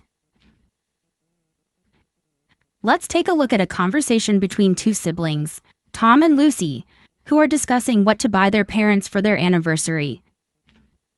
Tom: Lucy, do you know what we should get Mom and Dad for their anniversary? I want to get them something special. Lucy: I've been thinking about that too. I know they love to travel, so maybe we could get them a gift card for a weekend getaway. Tom: That's a great idea. Do you think they'd like that? Lucy: I think they would love it. It would give them a chance to relax and enjoy some time away from everything. Tom: I'll look into some options for nice places to stay. Maybe we can even surprise them with a weekend trip. Lucy: I love that idea. Let's work together on this. We can make it really special for them. In this conversation, Tom and Lucy are making plans to buy their parents a special anniversary gift. They discuss different gift ideas and work together to come up with the best option. If you ever find yourself choosing a gift for someone, you can use phrases like, "Do you know what we should get?" and "What do you think?" to brainstorm ideas and come to a decision. Let's now listen to a conversation between two friends, Sarah and John, who are talking about their plans to visit a museum. Sarah: John, have you been to that new art museum downtown? I've heard it's really interesting. John: I haven't gone yet, but I'd love to. I've heard they have some amazing exhibits.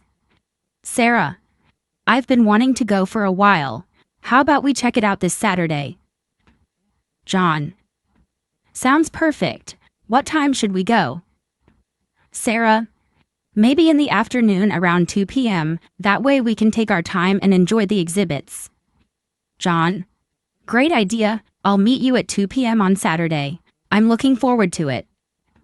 In this conversation, Sarah and John are discussing their plans to visit an art museum. They talk about when to go and what to expect. This conversation is perfect for making plans with friends or family when visiting museums or other attractions. The phrases "have you been to?" and "what time should we go?" are great for organizing trips and ensuring everyone is on the same page. Let's start with a conversation between two friends, Jack and Emma, who are discussing how to spend their holiday. Jack: Emma, what are your plans for the holiday next month? Do you have any ideas yet? Emma: I've been thinking about it. I'd love to visit the mountains, maybe go hiking or just relax in a cabin. What about you? Jack: That sounds great. I was thinking of going on a road trip to the countryside. We could drive around and explore some new places. Emma: That's a fantastic idea. We could stop at some small towns and try local food. I've always wanted to do that.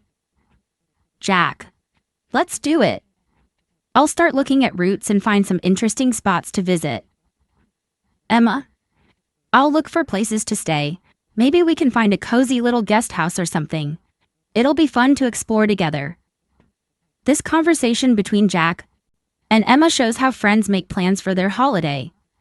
They discuss different ideas and make decisions to. Now let's move on to a conversation between a father, David, and his daughter, Lucy, as they talk about her school project. David: Lucy, how's your school project going? Do you need help with anything? Lucy: I'm almost done, but I'm having trouble with the research part. I don't know where to find more information. David: I can help with that. Have you checked the library? They have a lot of resources there. Lucy: I've looked there, but I think I need some online sources too. Can you show me how to find good websites for my project? David: Of course. I'll show you how to search for reliable websites. It's important to use trustworthy sources for your project. Lucy: Thanks, Dad. I really appreciate your help. I think I'll be able to finish it now. In this conversation, David and Lucy are talking about her school project. David offers help and guides Lucy on where to find information for her work. This conversation is perfect for discussing school-related tasks, asking for help, and offering support. Phrases like, "Do you need help with anything?" and "I'll show you how to search for reliable websites" are useful for academic situations. Next, let's look at a conversation between two colleagues, Sarah and Daniel, who are talking about their work schedules. Sarah: Daniel, do you have time to discuss the meeting we're having on Thursday? I want to go over a few things before then. Daniel: Sure, I'm free this afternoon. What do you need to go over? Sarah: I want to make sure the agenda is clear and that we have all the necessary materials ready. Do you think we need anything else? Daniel: I think we're good for now. I'll double-check the presentation slides and I'll be sure to have everything ready by Thursday. Sarah: Great. I'll send out the agenda to everyone and confirm the time. Thanks for your help, Daniel. In this conversation, Sarah and Daniel are making sure they are prepared for a meeting. They talk about the agenda, materials, and making sure everything is ready on time. This is a common workplace conversation where you discuss meeting details and confirm preparations. Phrases like, "Do you have time to discuss?" and "I'll double-check the presentation slides" are important for professional settings. Now let's hear a conversation between a husband, Peter, and his wife, Mary, who are discussing what to have for dinner. Peter: Mary, what do you feel like having for dinner tonight? I'm in the mood for something different. Mary: Maybe we can try something new. How about making pasta with a tomato sauce and some garlic bread? Peter: That sounds delicious. Do you need me to help with anything? Mary: Actually, yes. Can you chop the vegetables while I prepare the sauce? We'll make it together. Peter: Of course. I'll start chopping the onions and peppers. Let me know if you need anything else. Mary: Thanks, Peter. I'm excited to try this new recipe. In this conversation, Peter and Mary are making dinner plans. They discuss what to cook and how to divide the tasks. This type of conversation is useful for everyday situations at home. Phrases like, "What do you feel like having for dinner?" and "Can you chop the vegetables?" are common when making meals together. It's a great way to practice how to organize tasks in the kitchen. Let's look at another conversation, this time between two friends, Rachel and Olivia, who are discussing their weekend plans. Rachel: Olivia, do you want to go to the farmer's market with me this Saturday? I heard they're selling fresh fruits and vegetables. Olivia: That sounds fun. I've never been to that market before. What time are we going? Rachel, how about 10 a.m.? We can walk around, try some samples, and buy whatever we like. Olivia, I'm in. I've been wanting to cook with fresh ingredients, so this will be perfect. Rachel, great. I'll pick you up at 9:30 and we'll head there together. In this conversation, Rachel and Olivia are planning to visit a farmer's market. They discuss the time, what they will do there, and how they will get there. This is a typical conversation when planning a casual outing with a friend. Phrases like "what time are we going" and "we can walk around, try some samples" are useful for making plans and discussing what to do together. Now, let's listen to a conversation between a mother, Jane, and her son, Jack, as they talk about his plans for the summer. Jane, Jack, have you thought about what you want to do this summer? Do you have any fun activities in mind? Jack, I was thinking of going to summer camp for a few weeks. They have a great program for hiking and outdoor adventures. Jane, that sounds like a lot of fun. I think it would be a great experience for you. Have you signed up yet? Jack, not yet, but I plan to. I just need to check with the camp about the dates and availability. Jane, let me know if you need help with anything. I'm sure you'll have a fantastic time at camp. In this conversation, Jane and Jack are talking about summer plans. They discuss Jack's interest in attending a summer camp and how he can get signed up. This conversation is helpful when talking about future plans and making decisions about activities. Phrases like, "Do you have any fun activities in mind?" and "Have you signed up yet?" are great for planning summer vacations or other events. Finally, let's look at a conversation between two neighbors, Mark and Sarah, who are talking about their gardens. Mark, Sarah, your garden looks amazing this year. What's your secret? Sarah, thanks, Mark. I've been working hard on it. I planted a lot of flowers and added a new vegetable garden this spring. Mark, that sounds great. I've been thinking of starting my own vegetable garden. Any advice on what to plant first? Sarah, I'd suggest starting with something easy, like tomatoes or lettuce. They grow quickly and don't need too much attention. Mark, I'll give it a try. I'll start with tomatoes and see how it goes. Thanks for the advice. In this conversation, Mark and Sarah are talking about gardening. Sarah shares her gardening tips with Mark, who is interested in starting his own vegetable garden. This conversation is perfect for discussing hobbies and offering advice to others. Phrases like "What's your secret?" and "Any advice on what to plant first?" are helpful for learning new skills and getting suggestions from others.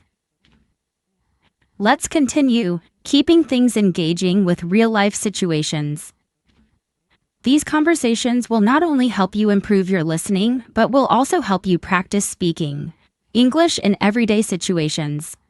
By listening to these examples, you will be able to use the phrases and vocabulary in your own life. Let's start with a conversation between two colleagues, Alice and Ben, who are discussing a project they are working on. Alice, Ben, how's the project coming along? I know we have a tight deadline, so I wanted to check in with you. Ben, it's going well, Alice. I've made some good progress, but there's still a bit of work left to do. I'm focusing on the final presentation today. Alice, that's great. Do you need any help with the presentation slides, or is everything on track? Ben, actually, could you take a look at the design? I'm not sure if the colors and layout look good together. Alice, sure, I'll review them and let you know if anything needs to be changed. Let's make sure the slides are clear and easy to follow. Ben, thanks, I appreciate it. Once I finish with the slides, I'll start working on the speech. I want to be prepared for any questions. Alice, sounds like a plan. I'll be here if you need any help with the speech as well. We'll get this done in no time. In this conversation, Alice and Ben are working together on a project. They're discussing the progress of the project, offering help, and making sure everything is on track for the deadline. This is a great conversation to listen to if you're in a work or school environment. Phrases like, "How's the project coming along?" and "Do you need any help?" are useful for checking in on a task and offering support.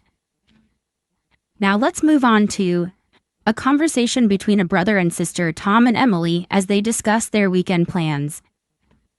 Tom: Emily, do you have any plans for this weekend? I was thinking of going to the beach on Saturday. Emily: That sounds fun. I don't have anything planned yet, so I'd love to join you. What time are you going? Tom: How about 10 a.m.? We can spend the day there swimming and relaxing. It's been so hot lately, the beach will be perfect. Emily: That's a great idea. I'll pack a picnic lunch for us so we don't have to leave the beach for food. Tom: Perfect. I'll bring the beach towels and sunscreen. I'll make sure we're all set for the day. Emily: Sounds like we're going to have a great time. I can't wait to relax at the beach and enjoy the sunshine. In this conversation, Tom and Emily are planning a trip to the beach. They discuss the time, what they will bring, and how they will spend the day. This conversation is great for practicing how to make plans with friends or family. Phrases like, "What time are you going?" and